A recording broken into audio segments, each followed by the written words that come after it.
अस्सलाम वालेकुम फ्रेंड्स, टेकलाइट में खुश आमदीद।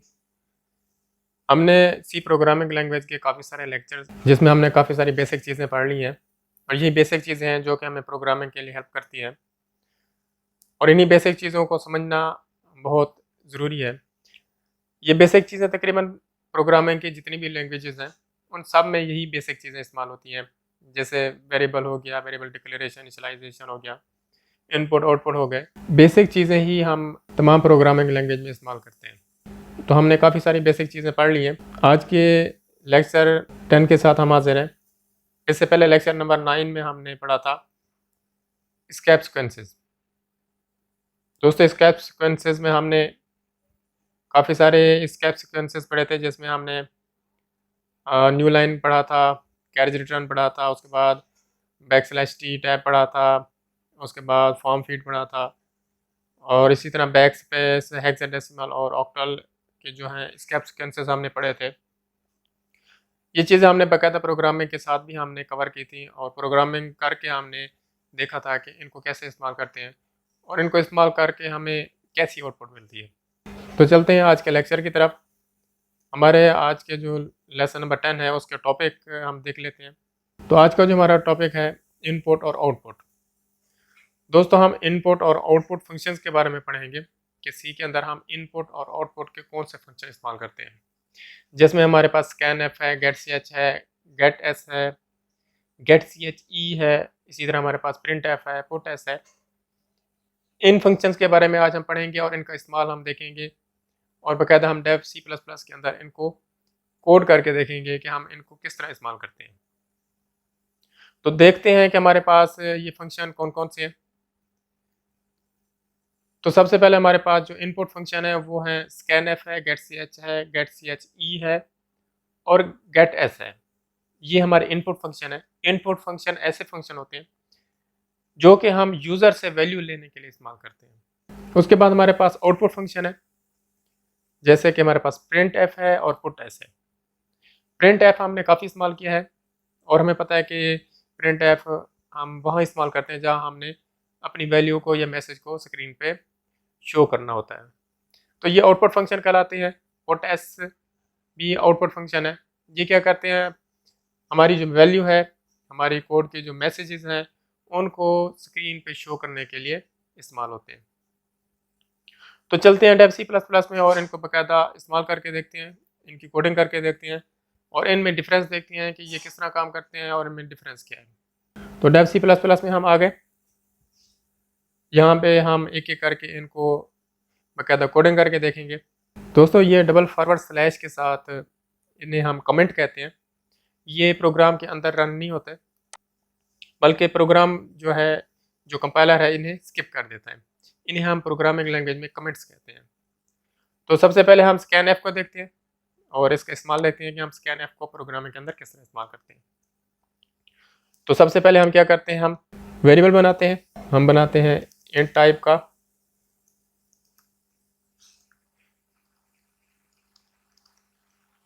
इसे कोई और नाम दे देते हैं, इसे हम दे देते हैं ए नाम।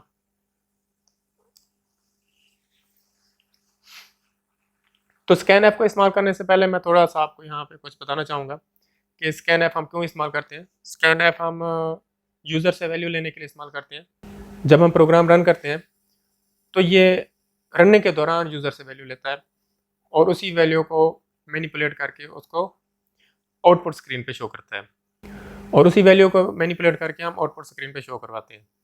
तो सबसे पहले हम देखते हैं कि हमने जो पहले पढ़ा है, हम क्या करते थे, हम एक वेरिएबल डिक्लेयर करते थे, उसे हमने कोई वैल्यू दे दी, सपोज कि मैंने इसे 1 दे दिया और उसे हम क्या करते हैं, a equal to a plus 10। Suppose कि हम इसमें 10 ऐड कर देते हैं और उसे प्रिंट कर देते हैं। तो यहाँ पे हम ऐसे लिखते हैं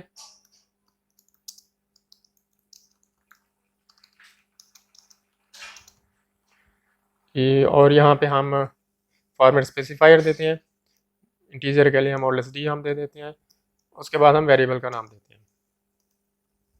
तो इस तरीके में ये बेसिक तरीका बगैर स्कैन ऐप को इस्तेमाल करते हुए हमने जो यूज़ किया है। इससे पहले हम यही तरीका इस्तेमाल करते रहे हैं। तो इस तरीके में फ़र्क ये है, इस तरीके को स्टैटिक कहते हैं कि हमने यहाँ पे ए वेरिएबल के अंदर जो एक है वो हमने स्टैटिक कर दिया। स्टैटिक से मुराद है कि हर दफ़ा ए वेरिएबल के अंदर एक ही स्टोर होगा, तो हम जितनी दफ़ा प्रोग्राम को रन करेंगे हमारे पास सेम ही आंसर आएगा।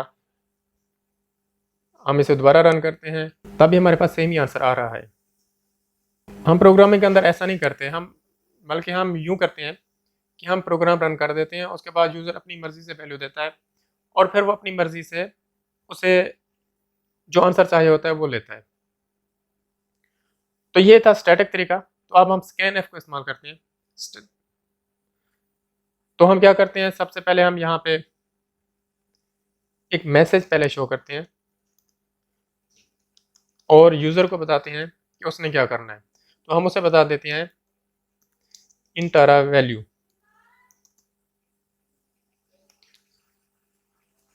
उसके बाद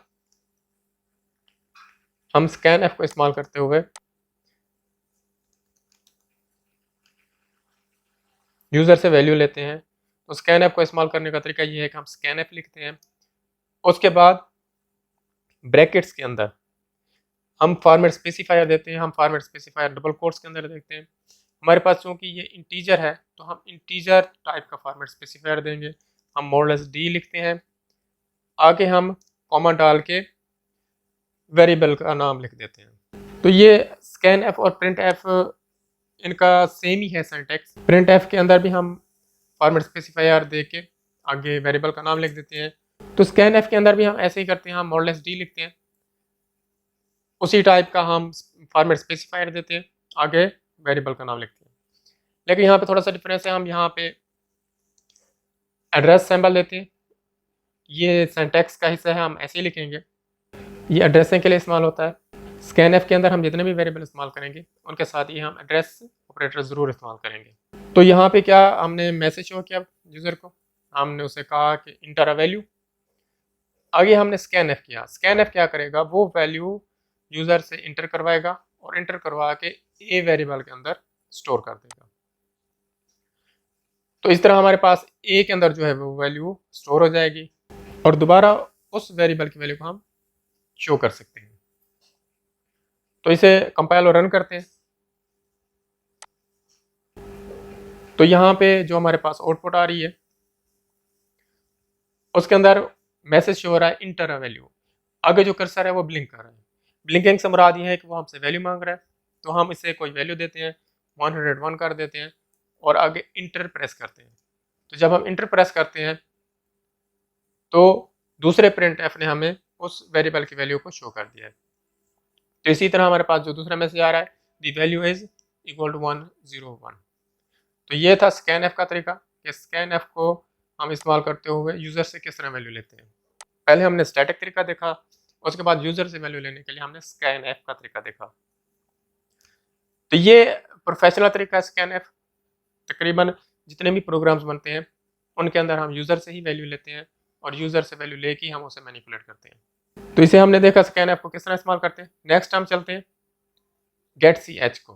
गेट सी एच किस तरह इस्तेमाल करते हैं, गेट सी एच और गेट सी एच ई में क्या डिफरेंस है ये हम देखते हैं। तो इसे हम रेज कर देते हैं।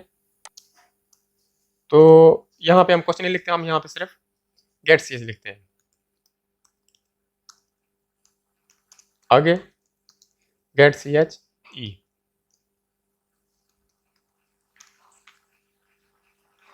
इनका डिफरेंस दोस्तों ये है कि जो गेट सी एच है ये असल में गेट करेक्टर है, तो इसे शॉर्ट फॉर्म में हम गेट सी एच लिखते हैं और गेट सी एच ई भी करेक्टर लेने के लिए इस्तेमाल होता है, तो इसे भी शॉर्ट फॉर्म में हम गेट सी एच ई लिखते हैं। तो दोस्तों दोनों में डिफरेंस ये है कि जो गेट सी एच है ये यूज़र से वैल्यू लेता है आउटपुट स्क्रीन पे और उसे आउटपुट स्क्रीन पे डिस्प्ले नहीं कराता, जबकि जो गेट सी एच ई है ये भी यूज़र से आउटपुट स्क्रीन पे वैल्यू लेता है लेकिन उसे आउटपुट स्क्रीन पे भी शो करता है। तो चलते हैं देखते हैं। तो सबसे पहले हम क्या करते हैं, हम गेट सी एच को देखते हैं, इसे हम कमिट कर देते हैं और इसे कंपाइल और रन करते हैं। तो यहाँ पे हमारा जो कर्सर है वो ब्लिंक कर रहा है। यहाँ पे ब्लिंकिंग से मुराद ये है कि वो हमसे वैल्यू मांग रहा है। तो यहाँ पे जो उसके बाद हमें इंटर करने की ज़रूरत नहीं होती। तो सपोज कि मैं ए प्रेस करता हूँ तो गेट सी एच ई ने करेक्टर हमसे लिया लेकिन आउटपुट स्क्रीन पर उसे शो नहीं किया। तो उसके बाद हम चलते हैं गेट सी एच ई की तरफ।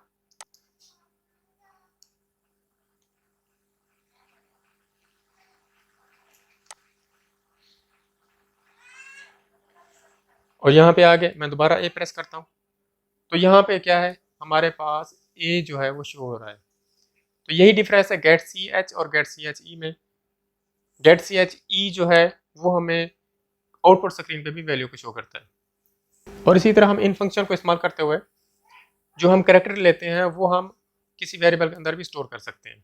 सपोज कि मैं यहाँ पे कैरेक्टर टाइप के वेरिएबल बनाता हूँ ए और बी, और मैं क्या करता हूँ गेट सी एच ई है जो वो हमसे वैल्यू लेगा उसे हम ए वेरिएबल के अंदर स्टोर कर देते हैं।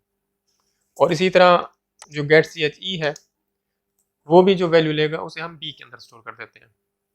और फिर हम दोबारा इन वेरिएबल की वैल्यू को प्रिंट कर देते हैं। तो क्या करते हैं, सबसे पहले हम वैल्यू ऑफ ए लिखते हैं। हम कैरेक्टर के लिए हम फॉर्मेट स्ट्रिंग सी देते हैं। उसके बाद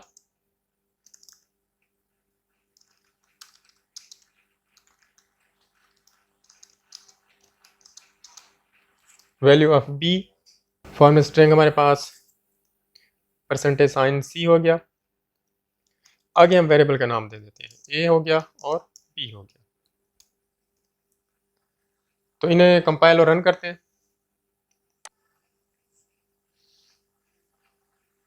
तो हमसे पहले get C H E value ले रहा है तो मैं टी प्रेस कर देता हूँ। उसके बाद गेट सी एच ई के लिए मैं जी प्रेस कर देता हूँ।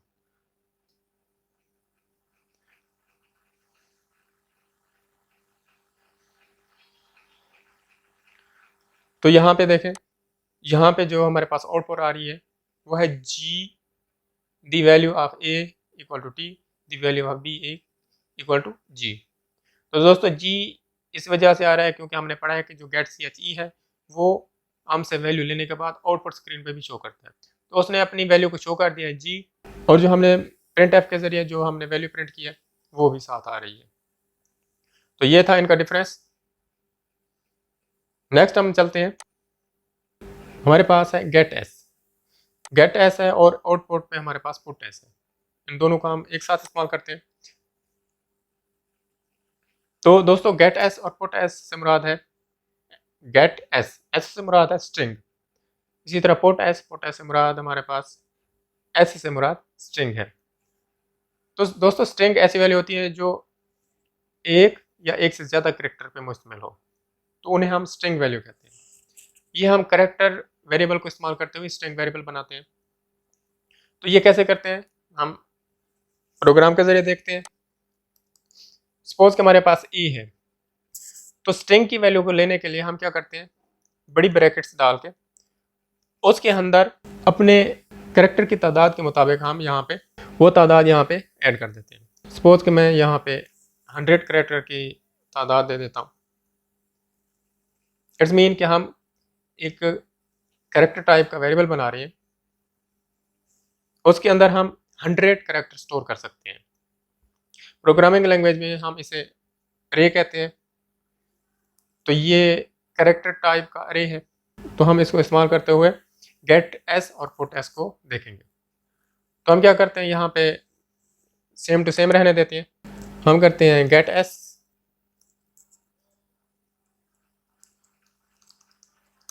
इसे लिखने का तरीका है गेट एस और ब्रैकेट के अंदर हम वेरिएबल का नाम दे देते हैं।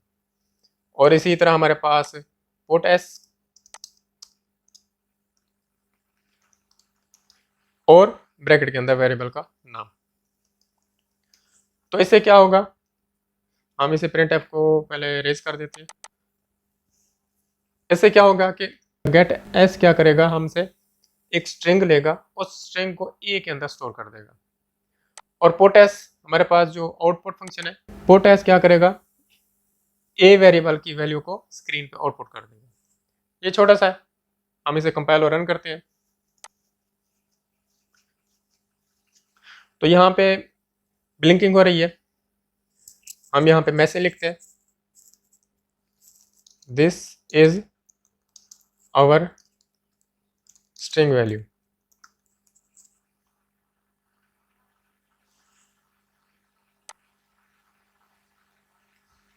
तो यहाँ पे एंटर कर देते हैं।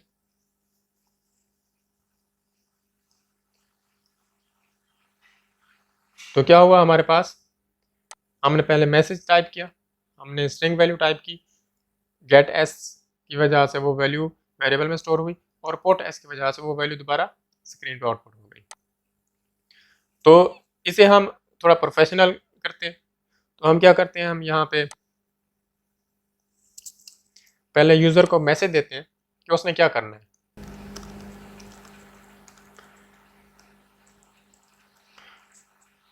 Please inter a string value.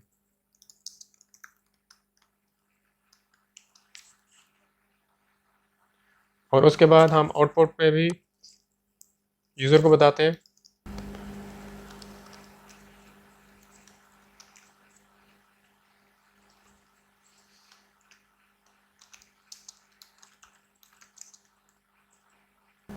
और यहाँ पे हम बैकस्लैश n कर देते हैं और इसे कंपाइल और रन करते हैं।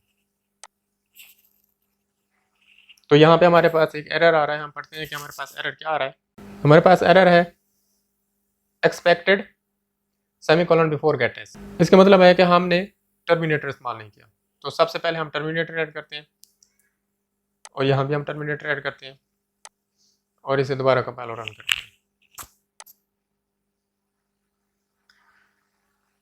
तो यहाँ पे हमें पहले मैसेज शो कर रहा है इंटर अ स्ट्रिंग वैल्यू। तो हम यहाँ पे दोबारा मैसेज लिखते हैं,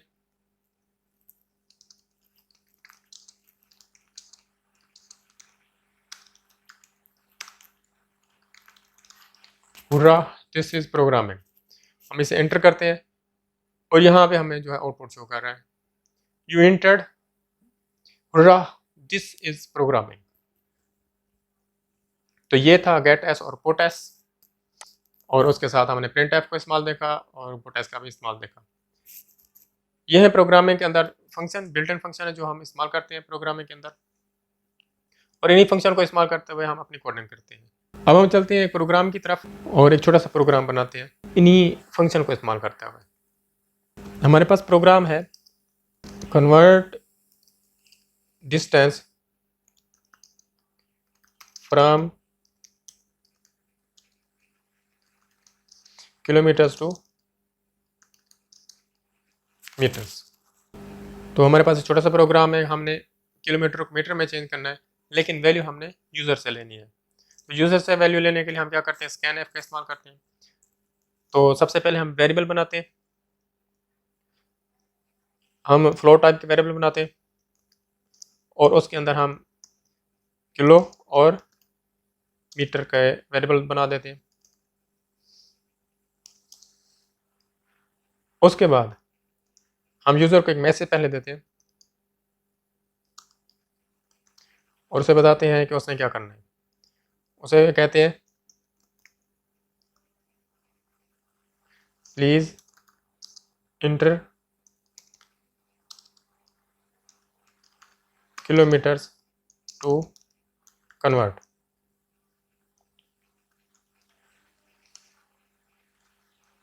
उसके बाद हम जो यूज़र वैल्यू इंटर करेगा उसे हम एक वेरिएबल में स्टोर करते हैं स्कैन एफ के ज़रिए, और उसके अंदर हम क्या करते हैं, सबसे पहले फॉर्मेट स्ट्रिंग देते हैं, फ्लोट है तो उसके लिए हम एफ लिखते हैं, उसके बाद एड्रेस ऑपरेटर और फिर वेरिएबल का नाम। किलो वेरिएबल के अंदर हम उसको स्टोर कर देते हैं। तो अब हमने क्या करना है, जो हमारे पास वैल्यू किलो वेरिएबल के अंदर स्टोर होगी उसको हमने कन्वर्ट करना है मीटर के अंदर। तो यहाँ पे हम क्या करते हैं, मीटर लिखते हैं और उसके अंदर हम रिजल्ट को स्टोर कर देंगे। तो हम क्या करते हैं, किलो मल्टीप्लाई बाय 1000। हमें पता है कि 1 किलोमीटर में 1000 मीटर होते हैं, तो उसे हम मल्टीप्लाई कर देते हैं, तो हमारे पास जो मीटर्स हैं वो निकल के आ जाएंगे। जब हमारे पास रिज़ल्ट आ जाएगा तो उसे हम यूज़र को बताएंगे कि जो आपने किलोमीटर इंटर किए हैं उनकी मीटर ये बनते हैं। तो हम दोबारा printf लिखते हैं और उसके अंदर हम ऐसे लिखते हैं, पहले इसे हम न्यू लाइन पे पहले कर देते हैं और यहाँ पे हम लिखते हैं मैसेज। आगे हम फॉर्मेट स्ट्रिंग देते हैं और वेरिएबल का नाम लिखते हैं। तो रिज़ल्ट हमारे पास मीटर वेरिएबल के अंदर स्टोर है, तो हम यहाँ पे मीटर वेरिएबल का नाम ही लिखेंगे। तो ये था हमारा छोटा सा प्रोग्राम, इसे हम कंपाइल और रन करते हैं।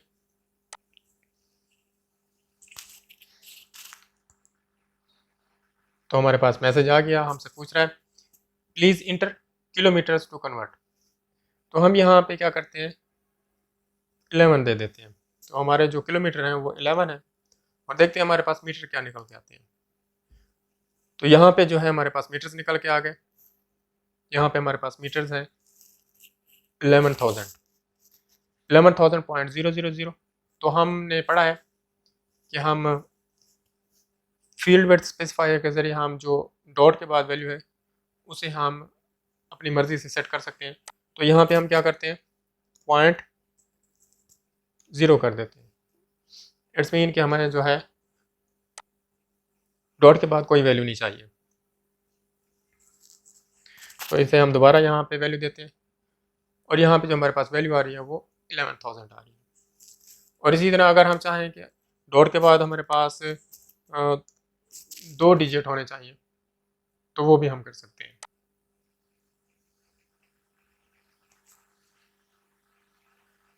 तो यहाँ पे हम 22 कर देते हैं, तो हमारे पास 22,000.00 वैल्यू आ रही है। तो इसी तरह हम जितनी दफ़ा हम इस प्रोग्राम को रन करते जाएंगे ये हर दफ़ा हमसे नई वैल्यू मांगा और उस वैल्यू के मुताबिक उसे मैनिपुलेट करके हमें आंसर दिखाएगा। तो हम यहाँ पे 2.5 कर देते हैं, हमारे पास किलोमीटर 2.5 है और जो हमारे पास मीटर्स निकल के आ गए वो हैं 2500।